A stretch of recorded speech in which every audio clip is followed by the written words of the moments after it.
ஐயா இந்த வருஷமாவது என்னோட கனவு நிஜமாகுமான்னு பார்த்து சொல்லுங்க ஐயா. அடுத்த வாரமே வீடு வாங்க போகிறீங்கம்மா. இப்போ சொந்த ஊரான ஈரோட்லேயும் வீடு வாங்க போகிறீங்க. இன்னும் குறிப்பாக சொல்லணும்னா சின்கோ இந்த கார்டனியாவில் வீடு வாங்க போகிறீங்க. எப்படிங்க நான் மனசுல நினைச்சதை அப்படியே சொல்லிட்டீங்க?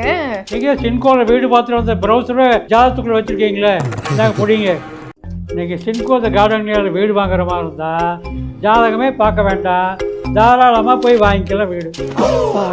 எனக்கு மட்டும் இல்லைங்க, நம்ம ஊர்ல ஒரு மெயினான ஏரியால சொந்த வீடு வாங்கிடணும்ன்ற நிறைய பேரோட கனவை நிஜமாக இப்போ சின்கோ தி கார்டனியா இருக்காங்க. வீட்டுக்குள்ள போனதுமே பிரைட்டான லிவிங் ரூம், ஸ்பேஷியஸான கிச்சன், பெட்ரூம்னு சன்லைட் வீட்டுக்குள்ள வர மாதிரி நல்ல வென்டிலேஷனோட வாஸ்து பார்த்து கட்டியிருக்காங்க. முக்கியமா சின்கோ தி கார்டனியா ஈரோடோட மெயினான ஏரியாவான திண்டல்லையே பெருந்துறை சிப்காட், திண்டன் முருகன் கோயில், leading schools, colleges and shopping ஹப்ஸ்னு எல்லாத்துக்கும் பக்கத்திலே லொகேட் ஆயிருக்கு. பார்த்து கட்டின 2 BHK and 3 BHK ஹோம்ஸ்லாம் 1200 ஸ்கொயர் ஃபீட்ல இருந்தே ஸ்டார்ட் ஆகுது. ஸ்பெஷல் அமெனிட்டிஸா roof top garden, swimming pool, gym, basement car parking and multipurpose ஹால்னு ஈரோடோட first luxury apartment with hi fi amenities இருக்க கார்டனியால வீடு வாங்குறது ஒரு பெஸ்ட் சாய்ஸா இருக்கும். சோ இது எல்லாமே 67 lakhsல இருந்து ஸ்டார்ட் ஆகுது. என்ன போல உங்களுக்கும் உங்க கனவு வீடு வாங்குற எண்ணம் இந்த தை திருநாள்ல நினைவாகட்டும்.